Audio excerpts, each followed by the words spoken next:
Sana hasret, sana vurgun gönlümüz. Neredesin mavi gözlüm, nerede?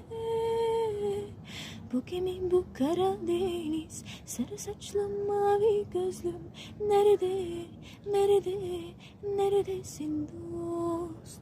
Bu gemi, bu kara deniz, bu gemi, bu kara deniz, sarı saçlı mavi gözlüm, nerede, nerede, neredesin dost?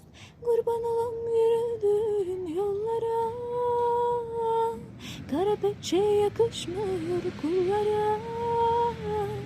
Uyan bak bizim hallara, sarı saçlım mavi gözlüm, nerede, nerede, neredesin dost? Uyan bak bizim hallara, uyan bak bizim hallara.